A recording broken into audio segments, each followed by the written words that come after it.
Halo semuanya, perkenalkan nama saya Carla Shanisa Tauran dengan NIM 2381044. Pada saat ini, izinkan saya untuk menjelaskan aplikasi yang sudah saya buat pada mata kuliah pemrograman bergerak. Aplikasi yang saya buat adalah aplikasi kalkulator, dan saya akan menjelaskan sedikit dari codingannya dan juga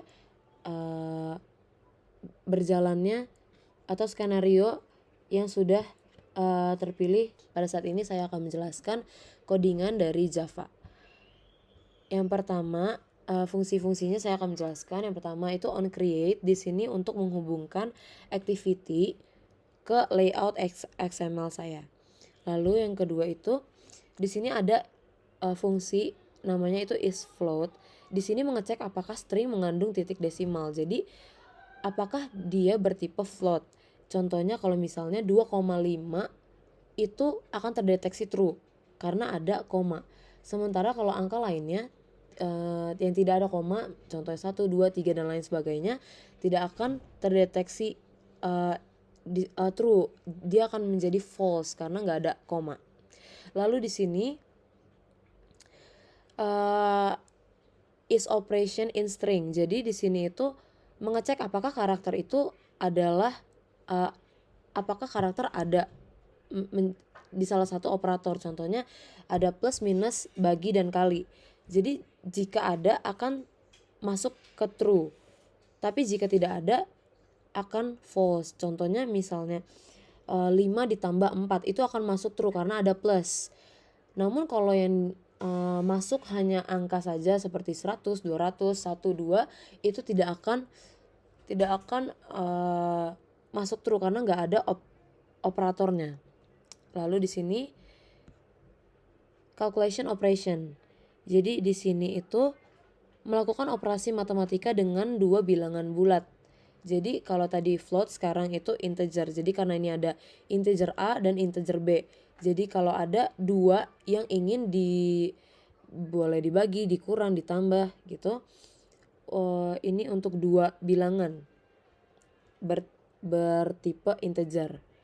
Dan sama seperti yang tadi, yang ini private float, ini untuk yang koma-koma, dua bilangan desimal.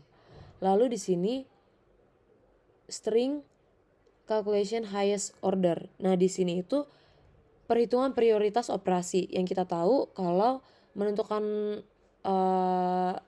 dan menghitung operator dengan prioritas tertinggi, di mana kali terlebih dahulu, lalu pembagian, lalu plus dan minus di sini.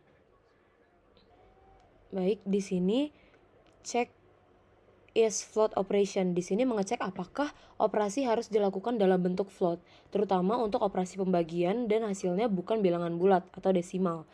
Lalu di sini main logic akan dipanggil dan akan ada terus perulangan untuk memproses operasi, di mana akan diproses sesuai dengan urutan prioritas dan sampai tidak ada operator yang bisa dibuat lagi. Lalu di sini ada set operand. Di sini ada view dan number. Di sini menambahkan angka ke layar dan buffer. Jadi kalau angka pertama 0, dia akan mengganti ke angka yang baru. Terus di sini underscore akan diubah menjadi minus karena underscore ini dipakai hanya sementara, pengganti minus di buffer. Lalu di sini ada fungsi angkanya, ada one press, two press, three press, sampai ada nil pressed. Nah, di sini dia tuh akan panggil set operand sesuai dengan angka yang ditekan. Tadi adalah 9, 8, 7 dan lain-lain sebagainya. Di sini nil press di sini hanya menambahkan 0 kalau bukan angka pertama. Lalu ada clear untuk mengclear, menghapus semuanya ya. Lalu di sini kita ke set operator. Nah, di sini menambahkan operator ke buffer, jadi mengubah underscore menjadi minus kayak tadi. Dan kalau sebelumnya udah ada operator di akhir, berarti operator tersebut diganti. Dan fungsinya itu ada plus pressed, minus pressed, product pressed, divide pressed. Lalu di sini ada set to float. Ini menambahkan titik desimal kalau belum ada. Jadi kalau misalnya seharusnya ada koma tapi belum ada, dia di sini untuk menambahkan. Dan yang terakhir adalah get answer. Get answer ini memastikan kalau buffer tidak diakhiri dengan operator, tetapi dia memanggil main logic untuk menghitung hasil, menampilkan hasil di layar dan menyimpannya ke buffer. Lalu sekarang saya akan menampilkan skenario A untuk aplikasi kalkulator.